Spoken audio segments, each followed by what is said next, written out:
자, 오늘 이제 벼랑 끝 하늘 산책 우리 사무엘서 강해를 네 번째로 복수는 나의 힘, 용서는 주의 힘이라는 제목으로 말씀을 나누도록 하겠습니다.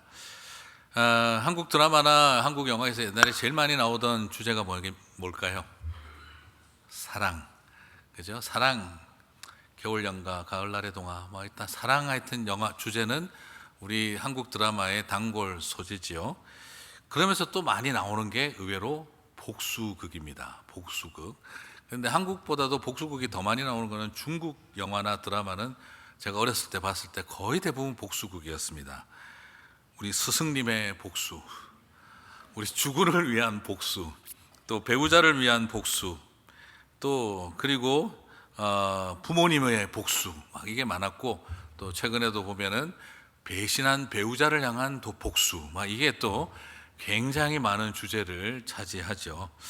한국도 이게 제가 지금 기억나는 것은 1999년도에 지금도 안 잊어버리는 청춘의 덫, 한때 좋아했던 심은하 배우가 널 부셔버릴 거야 하던 그 대사는 이제 드라마는 생각이 안 나는데 그 대사만큼은 아직도 기억에 남아있는 강렬한 인상이었죠. 널 부셔버릴 거야. 네. 자, 이 복수극의 이야기, 부셔버리는 것을 통해 뭔가 이게 굉장한 카타르시스를 경험을 하죠. 복수를 위해 칼을 갈고 인생을 살아간다면 여러분, 그것은 굉장히 우리들에게 큰 강력하게 살아가게 만드는 힘과 에너지가 되는 것도 사실입니다. 고구마 한 10개 먹는 듯한 느낌에 마지막에 사이다 한 박스 마시는 그런 느낌은 굉장히 시원하고 좋습니다. 그리고 또한 우리로 하여금 더 열심히, 더 치열하고 그리고 더 가열차게 살아가게 만드는 건 어쩌면 복수는 나의 힘이다 라고 할 만큼 그 복수심은 우리를 치열하고 열심히 살게 만드는 힘이 되기도 합니다. 하지만 피할 수 없는 질문은요, 그러면 복수를 하고 난 다음에는 어떻게 할 건데 하는 그 질문 앞에는 우리가 답이 없죠. 그래서 갑자기 떠오르는 것은 그렇습니다. 배트맨 여러분 다 잘 아시죠? 배트맨을 보고 있으면 그런 생각이 듭니다. 정의를 사랑한 사람일까? 아니면 범죄를 미워한 사람일까? 악인들을 혐오한 사람일까? 사람들은 배트맨을 떠올리면 정의의 사도라고 이야기를 하지만, 그러나 어쩌면 배트맨은 왜 정의를 행하고 살아가는데 검은 가면을 쓰고 살아야 할까 생각을 해본다면 그의 가슴 속에는 정의를 향한 사랑보다는 범죄자를 향한 미움이, 분노와 복수심이 더 강하다는 걸 발견하게 됩니다.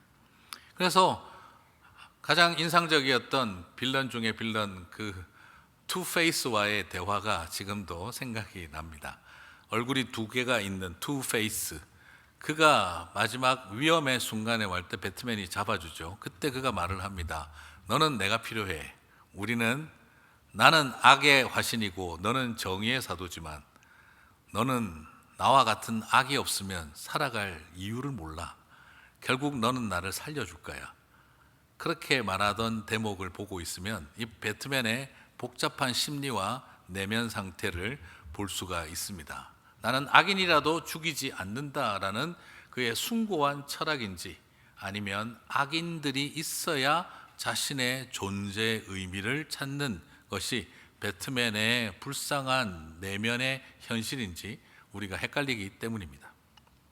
자, 그런 의미에서 많은 사람들이 나는 살아가면서 복수심을 가지고 살아가고 이 분노를 가지고 살아가면 그것은 굉장히 뭔가 나를 하게 만드는 에너지가 될 것처럼 보이지만 사실은 우리 자신을 죽입니다. 우슬초 목고지에서 제가 늘 드리는 이야기지만 불타는 분노는 다른 사람들을 죽이는 것이고 차가운 분노는 자기 자신을 죽음으로 몰아간다라고 말씀을 드립니다. 내 안에 복수심이 가득하고 분노가 가득하면 그것은 결국 내 안에 사랑을 말라가게 하고 내 안에 있는 용서하고 긍휼한 마음을 갉아먹고 있는 것을 보게 되기 때문입니다. 복수의 힘은요, 결국에는 나를 열심히 살게 만드는 것이 아니라 복수는 내 안에서, 그 증오심은 내 안에서 사랑의 힘을 메마르게 하고 긍휼과 용서의 마음을, 영혼을 갉아먹는 힘이 되고 있기 때문인 것이죠. 그러므로 우리는 복수는 나의 힘이다 라고 외치는 삶이 아니라 용서는 주님이 주시는 힘이고 그것이 나의 힘이 되어야 한다 하는 이 소망을 붙들게 되기를 주님의 이름으로 축복합니다. 그래서 때로는요, 용서는요, 남을 위해서 하는 게 아니라 때로는 용서는 자신을 위해서 하는 것을 발견하게 됩니다. 용서는 그 사람을 위해서 하는 게 아니라 용서는 내가 살려고 하는 것이죠. 이런 의미에서 오늘 저는 다윗을 살펴보면서 복수를 자신의 힘과 에너지의 근원으로 삼지 않았던 다윗의 모습을 살펴보려고 합니다. 사울은 평생 다윗을 향한 분노와 복수심을 갖고 살았습니다. 다윗을 죽이고자 하는 복수심과 증오를 가지고 살았던 사울은 결국 자신의 영혼을 갉아먹습니다. 그러나 사울을 바라보지 않고 하나님만 바라본, 주만 바라볼지라를 했던 다윗은 그의 영혼이 더욱 풍성했음을 바라봅니다. 어떻게 하면 목사님 복수심을 이기지 않고 갖지 않고 증오에 사로잡히지 않고 살 수 있을까요? 라고 물어본다면 딱 결론은 심플하게 말할 수 있습니다. 그 원수된 자를 바라보지 마라, 이 말입니다. 쳐다보고 있으면요 어떻게 될까요? 그냥 마음에서 그냥 계속 그냥 이게 내 마음에서 안 따라다닐 수가 없습니다. 뒤통수만 보면 그냥 이 마음이 올라오는데, 그러므로 사울은 평생을 다윗을 쳐다보고 살았기에 그는 자신의 영혼을 죽이며 살았고, 다윗은 사울을 바라보지 않고 주님만 바라봤기 때문에 자신의 영혼을 살릴 수가 있었습니다. 오늘 저와 여러분은 무엇을 바라보고 있습니까? 미움과 분노의 마음으로 살아가지 마시고 주님을 바라보게 되시길 바랍니다. 사람을 바라보면 우리가 결코 복수심과 증오로부터 벗어날 수가 없습니다. 주만 바라볼 때 그 모든 것을 이길 수 있는 힘을 얻게 될 줄 믿습니다. 그런 의미에서 여러분, 사울은요 독종이었으면, 사울은 진짜 다윗이 쉽지 않았을 거예요. 그냥 사울이라면 저는 독종 이렇게 말하고 싶어요. 낭만적인 사랑과 용서로 이겨낼 수 있는 사람이 아닙니다. 사랑과 용서로 이겨낼 수 있는 사람이 있지, 사울은 그런 급에 해당되지 않는 독종이었습니다. 다윗 하나만 죽이기 위해 인생을 살았습니다. 그래서 어디까지 갔습니까? 아들을 역적으로 몰아서 죽이려고 했고 딸을 다윗에게 거래의 대상으로 팔았습니다. 세상에 자기 안에 있는 그 분노를 해결하기 위해서 아들도 역적으로 몰고 딸도 거래 대상으로 삼았던 것이 심장에 털난 사람이 바로 사울 아버지였습니다. 그리고 그는 온 이스라엘을 뛰어다니며 샅샅이 이잡듯이 후비고 다녔습니다. 다윗을 죽이기 위해서 쉬지를 않았습니다. 그런 의미에서 집요하고 악은 집요하고 부지런합니다. 여러분, 누가 악이 게으르다고 했습니까? 악은 희한한 게요, 악은 우리를 게으르게 만드는 일에 부지런합니다. 이 심오한 의미를 이해하시겠습니까? 우리를 게을러 터지게 만드는데 악은 정말 부지런하게 최선을 다합니다. 그래서 이것을 악의 성실성이다 라는 역설적인 표현을 쓸 수 있어요. 여러분, 악은 성실합니다. 악은 아주 부지런합니다. 그래서 사람을 질리게 만드는 것이 악이 가지고 있는 능력이에요. 절망의 지층에, 분노의 지층에 완전히 눌러져서 진액이 다 빠지고 뼈만 남아 있는 것 같은 화석 상태로 저와 여러분을 만들어버릴 능력을 가지고 있습니다. 이런 일이 일어나면 사람은 어떻게 되느냐? 둘 중에 하나를 선택하게 됩니다. 절망하든지 분노하든지. 악의 집요함과 성실함 앞에 노출되고 나면 사람은 분노하든지 절망하든지 둘 중에 하나로 갑니다. 절망하는 어떻게 되느냐? 동굴 속으로 들어가서 깊은 상실의 시간을 보내게 되고, 아니면 분노하는 마음으로 가득 차서 끊임없이 미움과 혐오로 자기 자신을 몰아가게 되어지죠. 사랑하는 성도 여러분, 오늘 다윗은 절망의 동굴 속으로 들어가지도 않고, 그리고 피끓어 오르는 분노의 역류에 빠지지도 않은 채 주님만 바라봄으로 그 모든 것들을 이겨 나아가고 있음을 보게 되어집니다. 오늘 우리 모든 성도님들에게도 부탁하고 싶습니다. 원수를 바라보지 마십시오. 그를 묵상하지 마십시오. 남자만 또 그랬다. 그녀도 묵상하지 마십시오. 그 원수만 쳐다보고 있으면 아무것도 벗어날 수가 없습니다. 그러나 주만 바라보시게 되기를 바랍니다. 그럴 때 저와 여러분은 승리하게 될 줄 믿습니다. 그래요. 수단과 방법을 가리지 않는 복수가 강해 보입니다. 수단과 방법을 가리는 사랑과 용서는 약해 보입니다. 그러나 수단과 방법을 가리지 않는 복수가 강한 능력이 아니라 용서하고 사랑할 수 있는 힘이 더 큰 능력인 줄 믿습니다. 그래서 우리 안에 참 능력이 무엇인지를 다시 한번 바라보면서 온전한 능력을 찾아가는 저와 여러분이 되었으면 좋겠습니다. 오늘 세 가지 참 능력을 말씀드리고 싶은데요. 첫 번째는요, 죽이는 것보다 살리는 것이 참 능력입니다.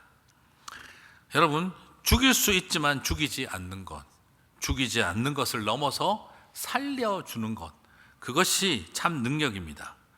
복수할 수 있는 기회를 회개할 수 있는 기회로 바꾸는 것이 능력입니다. 비록 나의 선의를 악용한다 할지라도 내 손으로 하지 않고 하나님의 손에 맡겨드리는 것이 능력입니다. 내가 반드시 내 손으로 해내리라, 이것이 능력 있는 삶이 아니라 주님, 당신의 손에 맡겨드립니다 할 수 있는 용기가 능력이다 라고 말씀드리고 싶어요. 이 당시에 다윗은요, 사울 왕을 죽일 수 있는 절대적인 기회를 얻었습니다. 사무엘상 24장 3절과 4절을 보니까는요, 같이 읽겠습니다. 길가 양의 우리에 이른즉 굴이 있는지라 사울이 뒤를 보러 들어가니라. 다윗과 그의 사람들이 그 굴 앞에 깊은 곳에 있더니 다윗의 사람들이 이르되 보소서, 여호와께서 당신에게 이르시기를 내가 원수를 내 손에 넘기리니 내 생각에 좋은 대로 그에게 행하라 하시더니 이것이 그날이니이다 하니 다윗이 일어나서 사울의 겉옷자락을 가만히 베니라. 성경에 많이 나오지 않는 표현 중에 하나, 뒤를 보러 갔다가 여기에 나옵니다. 무슨 뜻인지 설명을 해야 될까요? 네. 그런데 이게 아마 성경에 써놓은 게 처음 보는데 뒤를 보러 간다는 이야기가 왜 성경에 나오지? 당황하실 수 있는데, 옛날 개역 한글 성경에는 이게 번역이 어떻게 되어 있냐면 사울이 발을 가리우러 들어가매라고 번역이 되어 있어요. 실제로 히브리어로도 발을 가리우러 들어갔다라고 되어 있습니다. 그래서 옛날 성경은 직역을 했고 지금 저것은 의미를 가지고 번역을 한 거예요. 자, 발을 가리우러 들어갔다는 말이 뒤를 보러 갔다는 말입니다. 제가 여기서 재연을 할 수는 없겠고, 그리고 집에 가셔서 오늘 좌변기에 앉아서 한번 왜 발을 가리우게 되는지를 한번 해보시면 되실 겁니다. 네, 옷을 내리면 발이 가리워지겠죠. 네, 심오한 의미를 이해하시겠습니까? 네, 그게 지금 여기, 그래서 성경에 차마 똥 누러 갔다 이렇게 쓰기가 애매하니까 완곡한 표현으로 발을 가리우러 갔다라고 번역, 이 히브리어로 쓰여져 있어요. 이게 무슨 의미인지를 여러 생각을 해봤는데 알고 보니 그거였구나, 이걸 알게 된 것이죠. 그래서 요즘은 번역을 뒤를 보러 가매라고 번역을 하고 있습니다.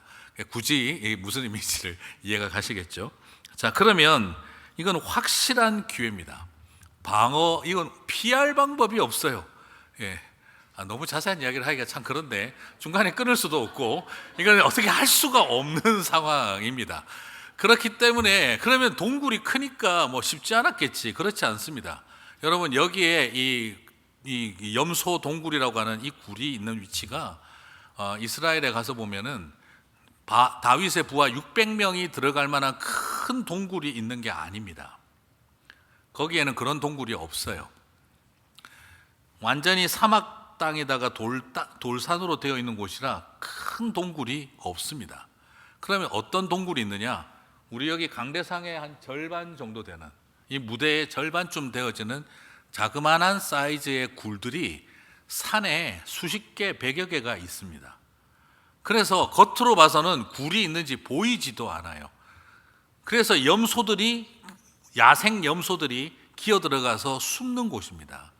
그런 곳이기 때문에 지금 이게 어떤 상황이냐 그러면, 사울이 밖에 밝은 데 있다가, 뜨거운 햇볕이 밝은 데 있다가 어두운 데 들어가니 거기에 아마도 다윗이 부하들하고 한 2-3명 숨어 있었던 거예요. 그러므로 그 산에 다윗의 부하 600명이 3명씩, 2명씩, 큰 데는 5명씩 굴마다 숨어 있는 거예요. 그러다가 토벌대가 가고 나면은 쑥 한 사람 나와서 보고 야 나와도 돼 나와도 돼 하면은 밖으로 나오던. 그래서 한 번에 큰 굴에 몇백 명이 모여 있는 게 아니라 다윗 옆에 한 두세 명이 있었던 겁니다. 그러므로 밝은 데서 어두운 데 들어오니 안이 보이지를 않으니까 그냥 아무 생각 없이 뒤돌아 앉아서 응가를 하고 있었던 상황인 거죠. 그러므로 다윗이 마음만 먹었으면 밀지 마라 하고 팔만 뻗으면 바로 찔려 죽는 상황입니다. 뭐 동굴이 커서 뒤에서 포복해서 기어올 필요도 없고 그냥 칼만 이렇게 푹 찌르면 죽을 수 있는 거리에, 이 정도 거리에 점프만 하면 끝나는 거리였습니다. 너무 디테일하게 설명을 드렸나? 한번 집에 가서 한번 해보시면, 오늘 슬라이딩만 해보시면 얼마든지 죽일 수 있는 상황이었어요. 그렇기 때문에 그곳에서 그는 바로 옷자락을 베어버리는 걸로 끝내버렸던 거죠. 왕의 자리에 설 수 있는 저로에게 죽일 수 있는 기회였습니다. 하지만 다윗은 복수하지 않기로 결정합니다. 하늘이 준 것 같은 기회인데 다윗은 이것이 자기에게는 내가 운이 좋아서 복수심으로 장인 어른을 죽인 사위의 역적이 되는 일을 하기보다는 하나님 손에 맡기기를 결정했다는 것이죠. 여러분, 나중에 진짜 이거 만약 그대로 그랬더라면 어떻게 됐을까요?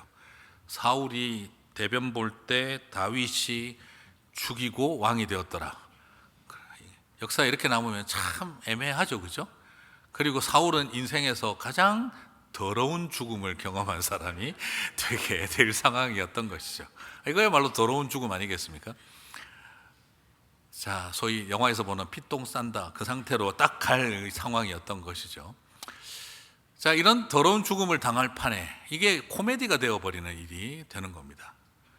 실제로 그는 그렇게 되었다면 운이 좋아서 왕이 된 사람, 그리고 왕이 되고 싶어서 장인어른 죽이고 왕이 된 사위, 하나님이 주신 기회처럼 보이기도 하지만 이것은 오히려 다윗의 중심에 네 손으로 할 거냐 하나님 손에 맡길 거냐 하는 시험의 순간이었다라는 것이죠. 우리는 때로는 굉장히 이것이 판단하기가 어렵습니다. 다윗의 부하들도 말했습니다. 이거야말로 하나님이 주신 때입니다. 그를 죽이십시오. 그러나 다윗은 이렇게 하필이면 이 많고 많은 동굴들 중에 수십 개, 100여 개가 있는 동굴 중에 하필이면 왜 사울이 나한테 들어왔을까? 여러분, 질문 한번 던져볼게요. 만약에 그곳에 다윗이 없는 굴에 사울이 들어갔더라면 어떻게 됐을까요? 무조건 죽었을 겁니다. 왜요? 다윗의 부하들이 어떤 사람들입니까? 사울이 철천지 원수인 사람들입니다. 지금 내 눈앞에 사울이 나타났다, 바로 죽였을 겁니다. 그런데 여러분 잘 생각 한번 하셔야 됩니다. 이 많고 많은 동굴 중에 왜 하필이면 다윗이 있는 곳에 들어왔을까? 그것은 다윗에게 죽일 기회를 주신 것이 아니라 오히려 다윗의 부하들이 있는 동굴에 들어갔더라면 반드시 죽었을 사람을 하나님은 다윗에게 가게 함으로 네 손으로 하지 말고 운빨로, 소위 말하는 운이 좋아서 왕이 된 사람이 아니라 역적이 되지 말고 하나님이 쓰러뜨리고 하나님이 세우는 왕이 되라고 그 길을 가기 위해서 이 시험을 이겨내는 시간으로 여겼다는 것이죠.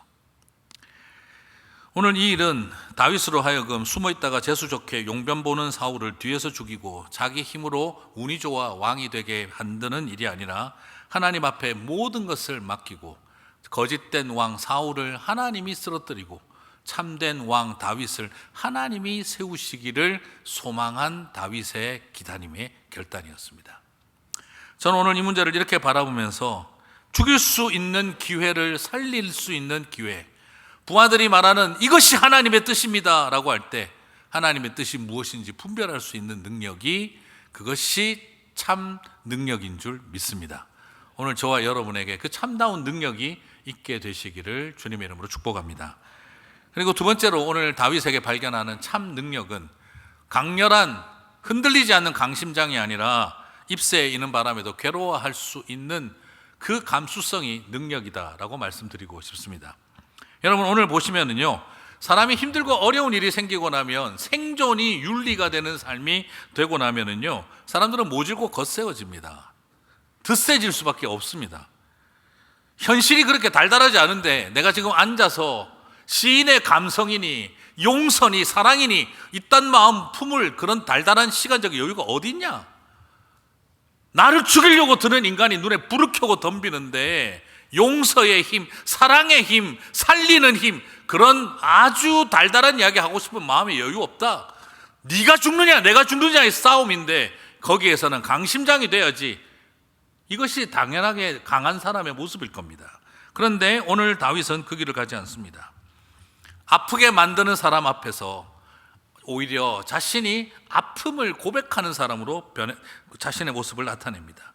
분노의 화신, 복수의 화신이 아니라 아파할 줄 알고, 그리고 가슴을 저며낼 줄 알고 가슴을 부여잡을 줄 아는 그 시인의 감성을 가지고 있습니다.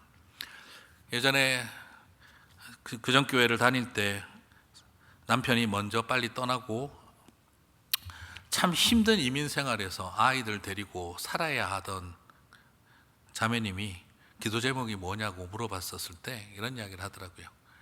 목사님, 저 미국 생활 남편이 다 체크, 은행 관리를 다 했기 때문에 저는 뭘 어떻게 해야 되는지도 잘 모르겠고요. 이 아이들 데리고 살려고 하니 막막합니다. 그런데 기도 부탁드리고 싶은 것은요, 아무리 사는 게 힘들다 하더라도 제가 모질고 거칠게 살지 않도록 기도해 주십시오. 모질고 독하게 살지 않도록 저를 위해 기도해 주십시오. 저는 그때 그 자매님의 그 기도 제목이 제 가슴에 되게 큰 충격으로 와닿았어요. 아무리 삶이 나를 속이더라도 모질고 독하게 살아가는데 익숙해지지 않고 하나님의 딸로서 사랑과 용서와 거룩을 품고 살아가게 기도해 달라고 하는 마음이 얼마나 소중한 마음인지를 알 수가 있었어요. 오늘 저는 다윗에서 그 모습을 바라봅니다. 사무엘상 24장 5절을 봅니다. 그리한 후에 같이 읽겠습니다. 사울의 옷자락 뱀으로 말미암아 다윗의 마음이 찔려. 다윗은 지금 사울을 찌른 것도 아닙니다. 사울을 벤 것도 아닙니다. 그런데 자신의 가슴이 찔리고 베인 것처럼 아파서 가슴을 부여잡고 있습니다. 옷자락을 벤 것입니다. 사람을 하나 죽여도 나는 사람 죽이는 것이 개미 한 마리 눌러 죽이는 것보다 더 쉽다, 그렇게 말하는 사람이 강한 사람이 아니라 옷자락을 베고도 가슴이 아픈 사람, 이것이 참 능력이라는 것이죠. 용감하고 눈 하나 깜짝하지 않는 강심장 같은 삶을 살아가야만 그것이 능력이 아니라 오히려 그 옷자락을 벤 것 때문에 가슴이 아프고 시린 마음을 품고 살아가는 것이, 저는 그것이 참 능력이라고 믿습니다. 그래서 다윗은 평생을 전쟁터에서 보냈지만 그는 투사의 전투력만 있었던 것이 아니라 시인의 감성이 마르지 않았던 것입니다. 수많은 전쟁터에서 피바람 속에 살아왔지만 그의 가슴은 돌처럼 굳어버린 돌 같은 가슴이 아니라 여전히 가슴 아픈 시인의 모습이었다라는 것이죠. 여러분, 이것이 참 능력인 줄 믿습니다. 제가 좋아하는 우리 윤동주님의 서시에도 보면 이런 대목이 나옵니다. 여러 번 제가 인용했죠. 잎새에 이는 바람에도 나는 괴로워했다. 저는 젊은 날 저게 무슨 말인지 잘 이해가 안 갔어요. 잎새에 이는 바람에도 나는 괴로워했다.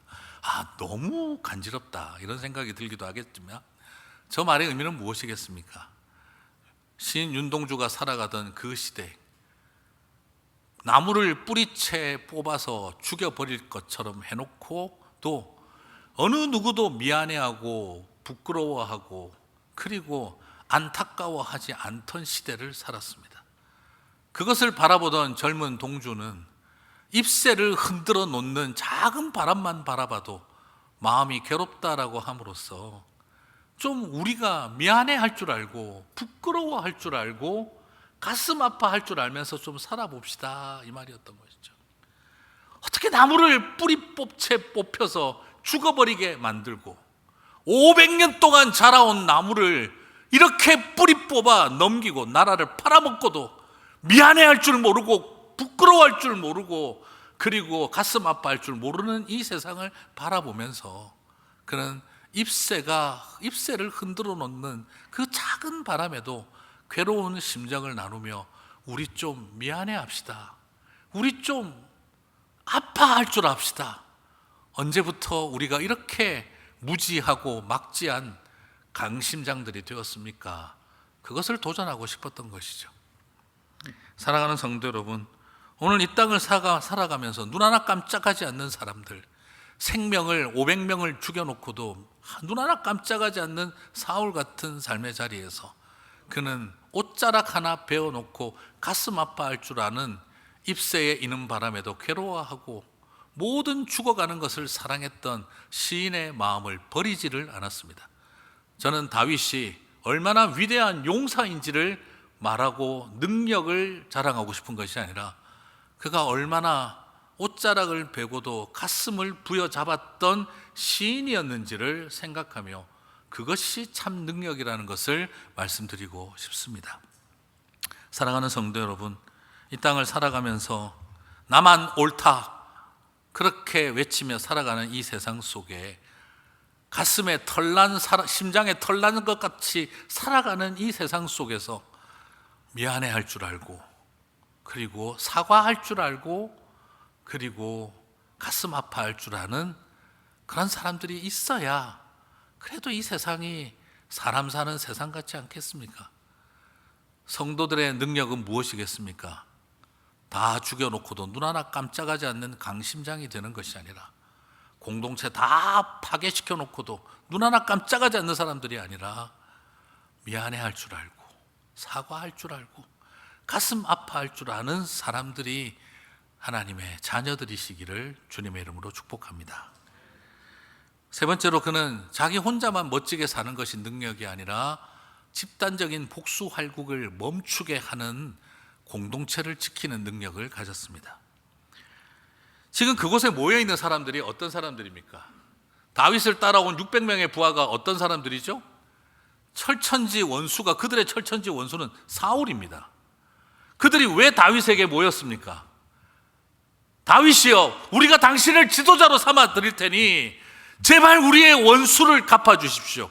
우리 힘으로는 다윗과 이길 수가 없습니다. 당신은 골리앗을 쓰러뜨린 사람 아닙니까? 당신이야말로 저 사울 왕과 싸울 수 있는 정통성을 가진 왕의 사위 아닙니까? 그러므로 우리를 대신해서 싸워주십시오. 우리가 당신 편이 되겠습니다. 당신의 부하가 되겠습니다. 우리의 원수를 갚아주십시오. 내 어머니를 죽게 만든 사람, 내 아버지를 죽게 만든 사람, 우리 재산을 다 빼앗아간 사람, 내 딸을 빼앗아간 사람, 내 아들을 죽인 사람, 저 사울 왕을 반드시 징벌해 주십시오. 당신을 우리가 지도자로 떠받들겠습니다.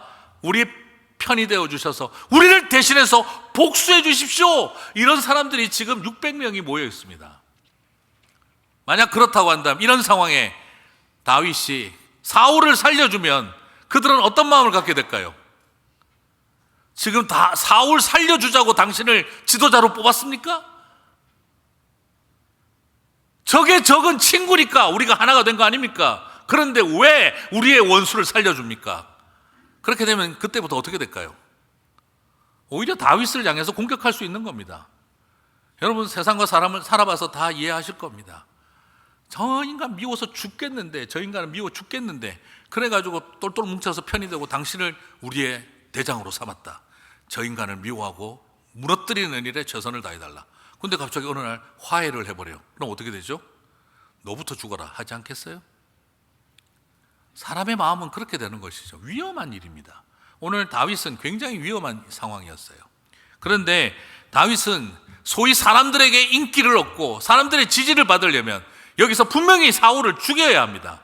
그런데 그는 그렇게 되고 말하면 우리 공동체가 뭐가 되겠습니까?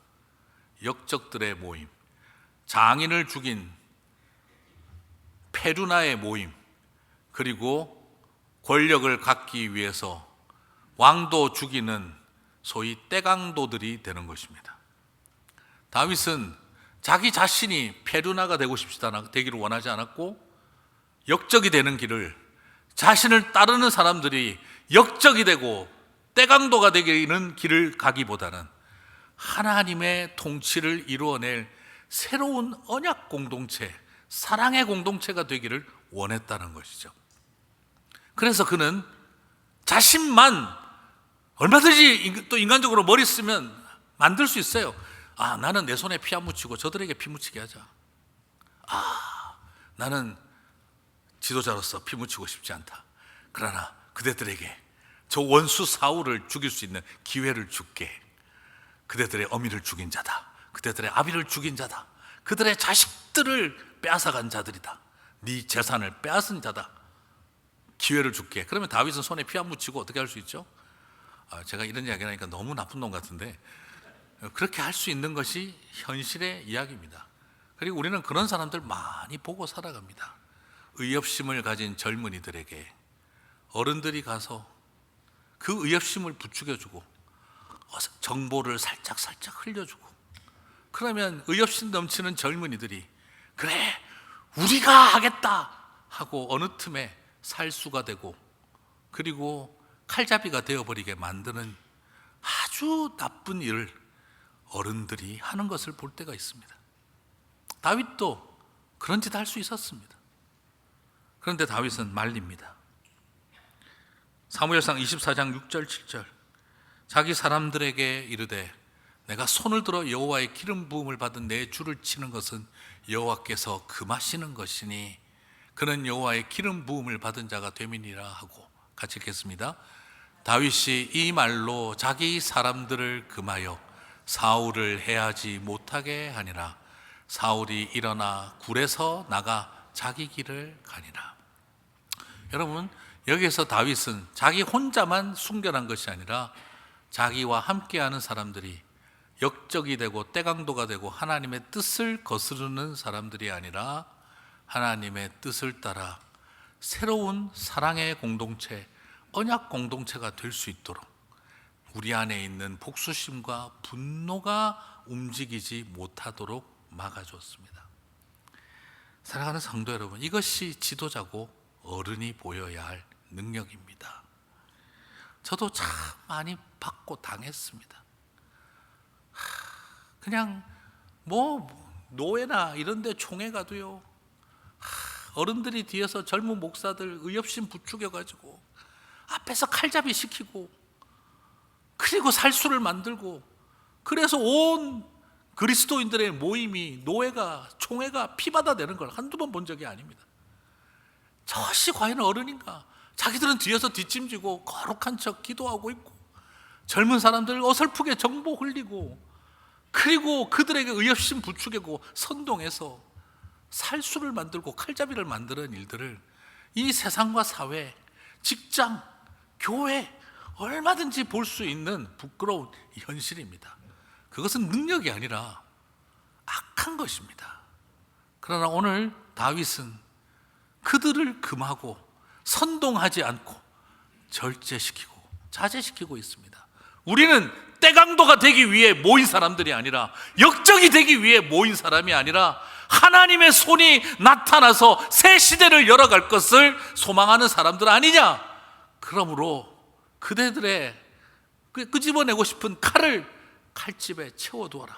하나님이 하신다. 사랑하는 성도 여러분, 이것이 어른의 길이고 이것이 지도자의 능력입니다. 사랑하는 성도 여러분, 칼부림의 유혹에 맞서 여호와께서 금하시는 것을 참게 하는 일, 그 길을 걸어가는 저와 여러분 되시기를 바랍니다. 여기에서 다윗은 발견합니다. 오늘 하나님의 뜻이 충돌했어요. 부하가 말합니다. 여호와 하나님께서 원수를 당신의 손에 붙이겠다고 하지 않았습니까? 지금이 바로 그때입니다. 하나님의 뜻이 나타났습니다. 근데 다윗은 아니다. 기름 부음 받은 자를 해하지 말아야 한다. 우리가 지금 여기서 이렇게 해버리고 나면 나는 페루나요, 그대들은 역적이요, 우리는 때강도가 된다. 하나님이 하실 날을 기다리자. 하나님의 뜻이 무엇인지 지금도 우리는 부딪히며 살아갑니다. 그런 자리에 하나님의 뜻을 온전히 분별하는 것이 참 능력인 줄 믿습니다. 오늘 저는 다윗을 바라보면서 이것이 하나님이 주신 은혜라는 걸 발견하게 됩니다. 그 결과는 어떻게 됩니까? 결국 말짱 도루묵이 되겠지만 사울을 눈물을 흘리게 합니다. 그를 회개하게 합니다. 참 놀랍습니다. 이 아름다운 다윗의 모습은요, 사울조차 회개의 눈물을 쏟게 만들었습니다. 다윗이 왕이 되려고 싸우지 않고 내 힘으로 왕이 되고 싶은 욕망과 싸움을 했었을 때 그 마음은 사울 왕의 눈에 눈물이 흐르게 만들었습니다. 사무엘상 24장 16절 20절 참 능력을 봅니다. 다윗이 사울에게 이같이 말하기를 마침에 사울이 이르되 내 아들 다윗아 이것이 네 목소리냐고 소리를 높여 울며 다윗에게 이르되 나는 너를 학대하되 너는 나를 선대하니 너는 나보다 의롭도다. 같이 읽겠습니다. 여호와께서 나를 내 손에 넘기셨으나 네가 나를 죽이지 아니하고 이스라엘 나라가 내 손에 견고히 설 것을. 오늘 여기서 바라보는 것처럼 목사님 이렇게 말해봐야 무슨 생각이 듭니까? 결국 사울은 다시 또 다윗 죽이러 다녔는데 이거야 뭐 악어의 눈물이지 이렇게 말할 수 있습니다. 맞아요. 그 말 맞습니다. 다만 여기서 이야기하고 싶은 건 결국 사울 좋은 일만 했네 이게 아닙니다. 저는 이것 때문에 큰 터닝 포인트가 일어났다고 생각을 합니다. 왜냐 그러면 지금까지도 긴가민가 했어요. 수많은 사람들이 지금 다윗을 따라다니는 게 역적이 되는 길인가 페루나의 길을 걸어가는 것인가 떼강도가 되는 것인가 헷갈렸거든요. 그런데 사울이 공포를 해버립니다. 여호와 하나님이 너를 이스라엘의 왕으로 세우신다. 너로 말미암아 이스라엘이 견고히 서게 될 것이다. 이젠 사울의 입으로 선언해버렸기 때문에 다윗이 왕이 되는 일은 이제 어느 누구도 뭐라고 말을 할 수가 없게 되어버렸습니다. 지금 사울은 다윗의 이 선대 때문에 무지막지한 자충수를 두고 말았습니다. 그로 말미암아 이제 다윗이 왕이 되는 것은 사울도 인정한 것이고 하나님이 세우신 것이고 이스라엘이 견고해지는 길이다라고 온 세상에 공포해버리게 만든 것이죠. 그러므로 이제는 어떤 고난과 핍박이 닥쳐온다 할지라도 다윗이 왕이 되는 것은 폐륜이 아니고 역적의 길도 아니고 떼강도의 길도 아니라 그것은 바로 하나님이 하시는 일인 것을 온 세상에 선언하게 되는 일을 사울이 했다는 것입니다. 사랑하는 성도 여러분, 참 능력을 갖고 살아갈 때 실패하는 것처럼 보이지만 그것이 참된 승리의 통로가 될 줄 믿습니다. 오늘 다윗을 통해 우리는 그것을 발견하게 됩니다. 그러므로 여러분 부탁드리고 싶습니다. 약해지지 마시고 참 능력을 찾아가는 길에 쓰러지지 마시기 바랍니다. 무슨 시인의 감성이야. 강심장으로 가야지. 뭘 살리는 게 능력이야. 죽여야 능력이지. 뭘 공동체 잘못하면 내 영향력과 지도력 잃어버려. 세게 나가야 사람들이 내 리더십을 인정할 거야. 유혹에 빠지지 마시고 참 능력을 찾아가시기를 바랍니다. 말씀을 마무리하겠습니다. 그럼 마지막으로 질문하고 싶습니다. 여러분의 들염소 바위 굴 속에서는 어떤 일이 일어나고 있으십니까? 내 인생의 들염소 바위 굴에서는 어떤 일이 일어나고 있습니까? 지금도 여전히 두 말이 들립니다. 네 손으로 죽여라. 하나님의 기회가 주셨다. 아니다. 하나님 손에 맡겨라. 네 손으로 하려고 하지 마라. 너는 운이 좋아서 왕이 될 사람이 아니다. 어떤 말을 들어야 할까요?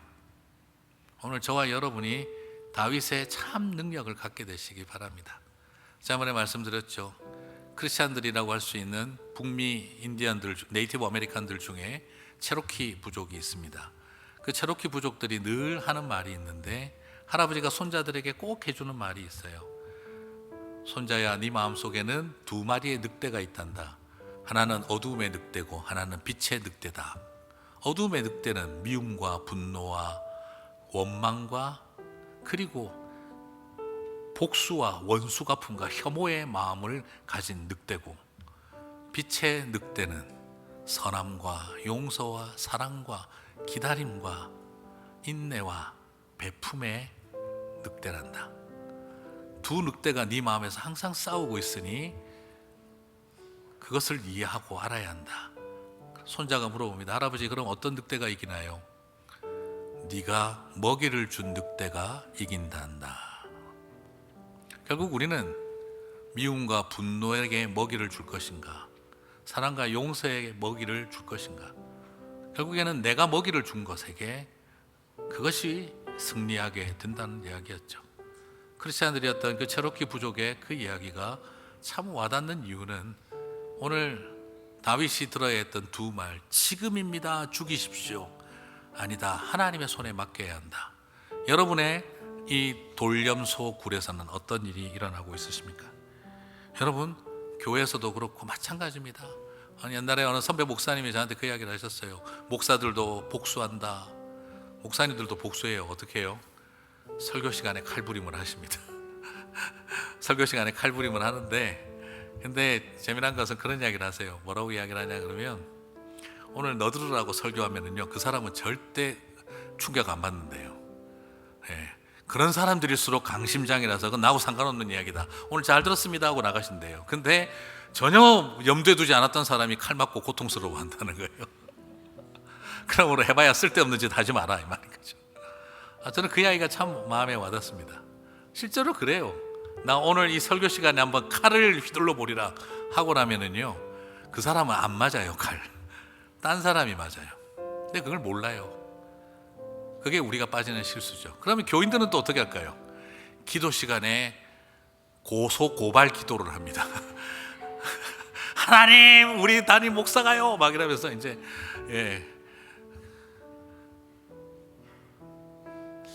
끊임없이 남아있는 칼부림들, 어느 틈에 이 세상 속에 그것이 마치 능력인 것처럼 착각하는 사람들의 이야기. 우리가 그 모든 것들을 내려놓고 다시 한번 하나님 앞에 나갔으면 좋겠습니다. 평생을 사울은 다윗만 쳐다봤습니다. 그래서 죽어갔습니다. 그러나 다윗은 사울을 바라보지 않고 주만 바라볼지라, 주님을 보게 하소서 하며 살았습니다. 그것이 그들의 삶을 바꾸었습니다.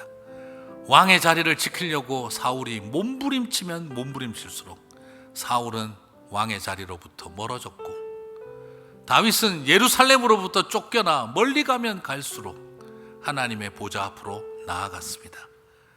사울은 죽이려고 하면 할수록 죽어가고 있었고, 다윗은 죽음의 문턱을 넘으면서도 영원한 생명을 누리고 있었습니다. 오늘 저와 여러분의 인생의 갈림길, 똑같은 시대를 살았고 똑같은 장소를 뛰어다녔지만 사울과 다윗의 길은 완전히 달랐습니다. 오늘 저와 여러분이 같은 시대와 같은 장소를 살아가고 있다 할지라도 우리의 길이 같을 거라고 말할 수 없습니다. 다윗의 길을 걸어가는 복 있는 사람 되시기를 주님의 이름으로 축복합니다. 주만 바라보시고 주님을 보게 하소서 노래하는 다윗의 노래가 저와 여러분의 노래가 되시기를 축복합니다. 다 함께 자리에서 일어나셔서 찬양하고 기도하겠습니다.